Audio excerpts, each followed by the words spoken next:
Hey, it's Sela Social Studies. Hey guys, welcome back to CELA Social Studies. Today we're going to be talking about Reconstruction and Reconstruction plans. So when the Civil War ended in 1865, there were many questions that were left to be unanswered about the South and what President Lincoln would do about the end of the Confederacy.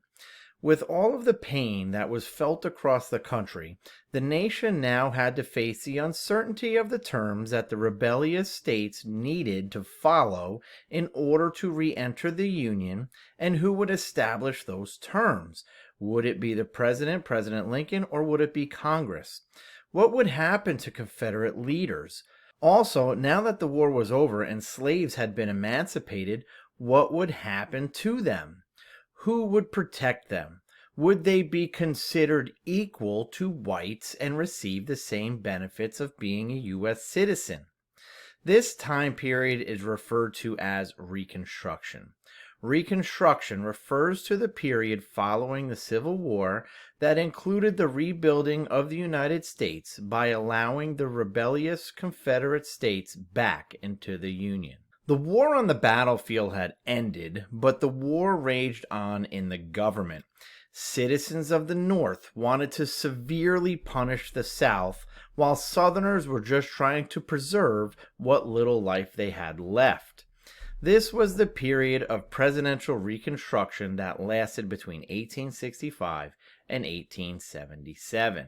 When Robert E. Lee surrendered at Appomattox Courthouse, effectively ending the Civil War on April 9, 1865, Abraham Lincoln was still the president. So we're going to cover Lincoln's plan. He needed to put a plan in place to readmit the rebellious southern states and to deal with the Confederate traders and citizens of the South. Since 1863, Lincoln was working on his plan called the 10% Plan. Lincoln wanted to restore order quickly, and some southern states were ready to comply by the end of the war. Lincoln believed that a southern state could be reformed or readmitted back into the Union once 10% of its voters, who were registered in the election of 1860, swore an oath of allegiance to the Union and agreed with the government that slavery was illegal. Once the 10% of Southerners swore their oath, new state governments could be formed and voters could elect delegates to draft a revised state constitution. In regards to the Confederate Army, Lincoln's 10% plan punished high-ranking Confederate Army officers and government officials only. He knew that they were the problem who started this war. It wasn't all the other poor white farmers of the South. So to all other Southerners, Lincoln offered amnesty or a full pardon and guaranteed to protect their private property, excluding slaves. Many moderate Republicans who wanted a quick end to the war and to begin the healing process supported Lincoln's plan.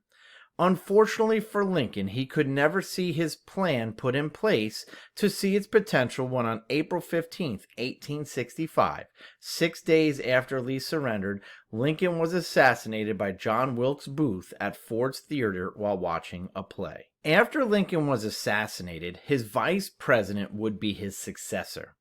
Andrew Johnson became president of the United States. Andrew Johnson was a Southerner born in Raleigh, North Carolina, and his plan was vastly different from Lincoln's 10% plan. Johnson's plan showed a very lenient policy while dealing with the South. Under Johnson's plan, all Southerners were pardoned of their war crimes, including high-ranking officers and government officials. All they needed to do was ask. Johnson also appointed provisional or temporary governors to lead each state and issued steps to create new states' governments, which still had to declare slavery illegal. The quote-unquote new governors would be the same wealthy whites that were in charge of the South before the war, which angered Northern congressmen. Congress tried to refuse some states from re-entering the Union due to the provisional governors that were put in place, and also drove the question, what would happen to the newly emancipated? Under Johnson's plan, the 13th Amendment was ratified, but it did not give the newly freed slaves any rights. Johnson believed that the individual states should decide how it was going to treat blacks who resided in their borders. Southern governments would return to a previously set of laws to control the freedom of slaves in the South, the slave codes, and rename them black codes. Black codes were put into place to control the new freedoms of Southern blacks and attempted to keep former slaves working free of economic gain. Black codes angered many Northern Republicans who felt that instituting the codes would allow the South to return to its old ways and hoped that Southern states would not be forced to follow the laws. However, the return of white supremacy in the South spread, and for the recently freed, a post-war South was very similar to the pre-war South. The election of 1866 brought the rise of the Radical Republicans. In 1866, the Radical Republicans were voted into Congress with a strong two-thirds majority. This gave them the power to pass Reconstruction laws with minimal resistance. Led by Thaddeus Stevens of Pennsylvania, the new Republicans took a much harsher stance against the South, urging the president to severely punish the South, prevent the ruling class from continuing in power, and force change in the South. Radical Republicans felt that the new black codes were cruel and stressed the importance of the federal government taking the lead in Reconstruction. The new Congress was also instrumental in passing the heart and soul of Reconstruction. In 1867, they passed the first of several military Reconstruction acts. It was these acts that effectively drove the efforts of Reconstruction and made it all possible. Without them, there would be no Reconstruction. The Military Reconstruction Acts of 1867 divided the South into 5 military districts and placed a Union military commander in control of each government, with an outline on how new Southern governments would be designed. The military would remain in control of the South until the Southern states rejoined the Union. Under the control of the military, freed blacks gained the rights to be a citizen. Males earned the right to vote, become judges, and even hold public office. Southerners were furious that African Americans would hold the same office that formerly belonged to Southern white Democrats. President Johnson would attempt to veto all of the Republican initiatives, but Congress fought back and overrode the veto because of the two-thirds majority. Radical Republicans would impeach President Johnson in 1868 when the vote passed the Senate by 1 vote, but was unable to convict him of any wrongdoing, so Johnson stayed in office with very little power. Impeachment is a charge of misconduct made against the holder of a public office, and in order for Radical Republicans to attempt more Reconstruction initiatives, they needed to find a solution about Johnson's veto capability. Congress tried passing laws that limited Johnson's power, but when Johnson fired Secretary of War Edward Stanton, Congress felt that he broke the law and decided to bring charges against the president. The House of Representatives voted to impeach Johnson, and it passed the Senate by 1 vote. However, because of the lack of conviction, Johnson stayed in office with his power greatly reduced. Andrew Johnson decided against a run for re-election in 1868. What was life like to be in the New South? Newly freed slaves faced a number of problems. The slave codes prevented them from an education, so many could not read or write. There was a very limited amount of job opportunities because most of the newly emancipated had skills in manual labor on a farm, not running the farm. One of the final problems that needed solving was that newly freed slaves had no property, no money, clothing, tools, etc. So what type of jobs could the newly freed slaves take? Many freed slaves remained on their plantations and worked as sharecroppers. Plantation owners would not afford to hire workers to work their farms, and very few African Americans could afford to buy or rent any land, so sharecropping was the final result. Sharecropping was when the landowner, like the plantation owner, would allow freedmen to work the land and give a portion of their harvest back as payment. The portion that was required to pay off the land usage was usually quite high, and it was difficult for the freedman to save enough of the crop to sell for his own profit. Many times the freed person had to purchase seeds, food, and supplies on credit from the landowner and had to repay that credit with a larger portion of the harvest.